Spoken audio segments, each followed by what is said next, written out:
What's good people? I am Adal Jamil, your friendly neighborhood beat making instructor at Point Blank Music School in LA.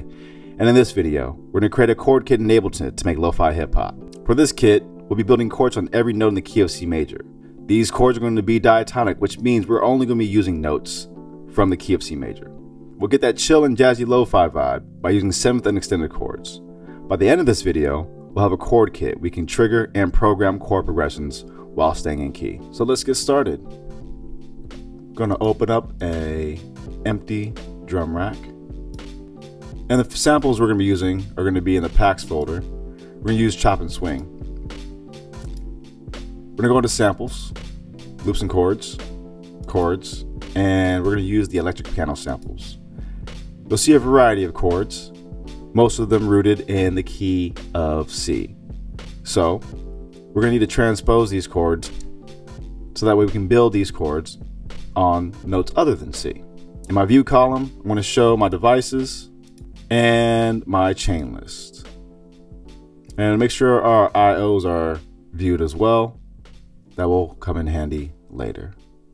I'm going to start with C major 7 and major 9. You'll see high variations of these same chords.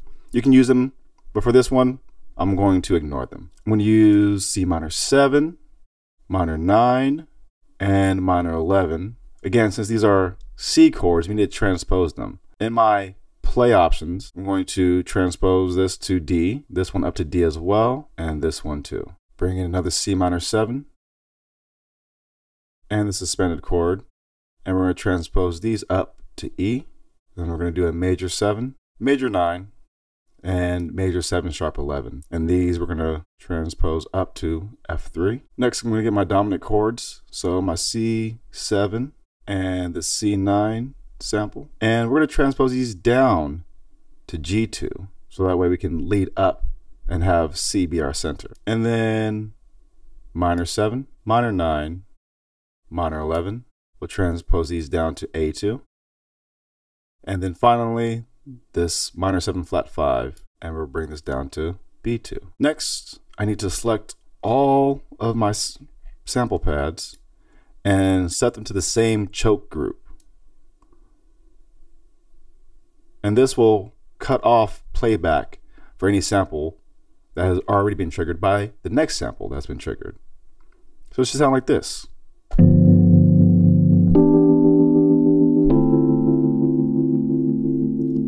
Without that set, we'll have bleed between the samples, and we don't want that. Next, let's go ahead and label these pads so that we know which chords are actually being played. Command R to rename. Now that I have everything labeled, let's show my devices. And I want to make sure for this kit, I'm going to be using one-shot mode for all of these samples. And I'm going to set the trigger gate mode to gate. I'm going to right-click and then copy this value to all siblings. So now that setting has been set for all of my pads. To prevent any pops, I'm going to set my fade out value to about 5 milliseconds. That's close enough. Right click, and then I'm going to copy this value to all siblings. And let's go ahead and rename this rack and save it so that we can use this for other projects. And when we save it, we automatically go into our user library. Now for this project, for lo-fi, let's start around like 84 BPM. We can go a little bit slower, maybe 3 BPM slower or faster, but 84 is a good place to start. And let's program in a progression. So I'm gonna double click to my clips and let's get started. Let's do a 4-bar progression. Let's see what we have so far. Let's change this cadence up a bit. Let's do that instead. I like that.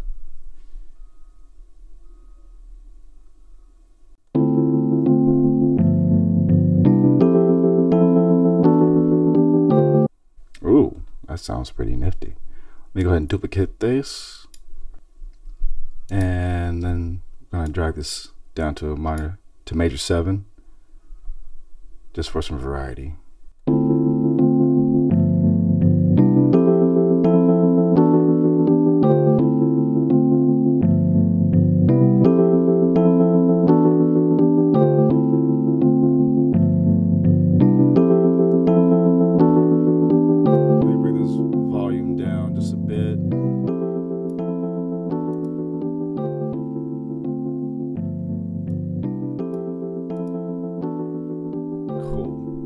Now let's throw in a drum loop, just so we can get the idea and get the vibe going. We'll go back to this packs folder. Let's check out some of these loops that we have in here. Got some drum loops.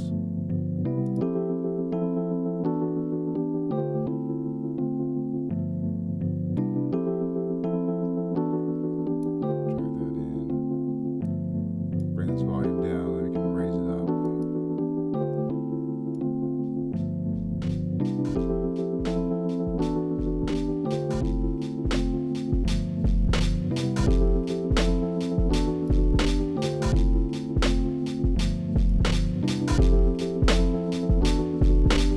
Slow the tempo down just a little bit.